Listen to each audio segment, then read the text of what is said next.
Bah, moi je trouve que c'est une bonne expérience qui permet de voir l'envers du décor justement de ce que l'on voit souvent, les défilés de mannequins. Donc déjà, et puis d'autre part cette proposition, c'est bien parce que ça nous fait connaître plein de monde, et puis nous-mêmes ça nous dynamise. Donc je crois qu'il ne faut pas avoir peur de se présenter sur ce genre de manifestation, quoi, bien au contraire. Si je vous dis défilé de prêt-à-porter, vous pensez tapis rouge, mannequin et champagne. Et si je vous précise que les modèles sont des personnes en situation de handicap. C'est le projet original d'un groupe de 5 étudiants en partenariat avec le comité départemental handisport de Côte-d'Or qui se tenait mercredi 6 mars à 20 h à Dijon. Un défilé certes c'est plaisant, mais quand c'est pour la bonne cause, c'est encore plus beau. Donc ce soir a lieu un défilé de prêt-à-porter où les mannequins sont des personnes en situation de handicap et où on veut montrer qu'il n'y a aucune barrière à la mode. Démocratiser la mode, mais surtout lutter contre les préjugés.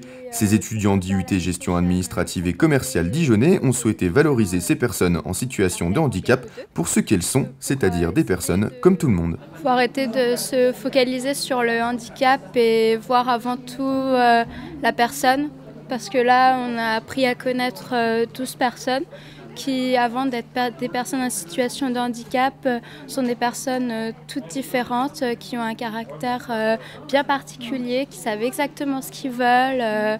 En fait, ils sont comme nous, tout simplement. Honnêtement, je trouve que c'est une super initiative car les représentations sociales du handicap font du handicapé qu'il est mal perçu. Et cette initiative montre que l'handicapé n'est pas restreint à une vie chez lui ou en hôpital. Donc bravo à cette initiative.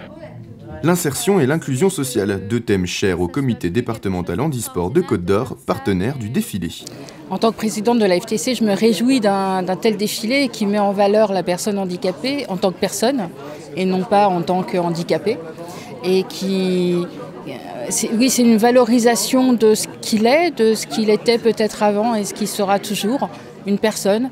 Donc c'est une remise en valeur de la dignité, c'est une belle leçon de vie à d'autres qui peuvent penser que handicap et beauté ne vont pas ensemble. Eh bien si, ils étaient beaux quand ils passaient, ils étaient beaux parce qu'ils étaient rayonnants, parce que c'était eux.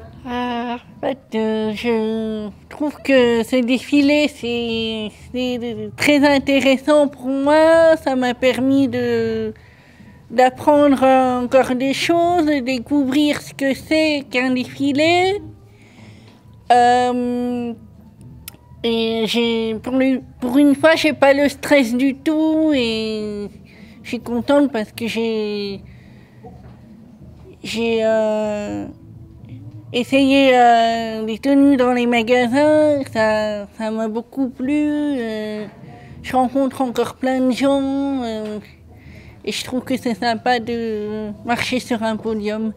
Une pierre de plus à l'édifice de l'égalité et de l'insertion des personnes handicapées. Même si le chemin est encore long, ce sont sans doute ces petits événements qui feront évoluer les mentalités et préparer pour demain une société meilleure pour tous. Une réaction? Un témoignage? Commentez ce reportage sur dijonsanté.fr.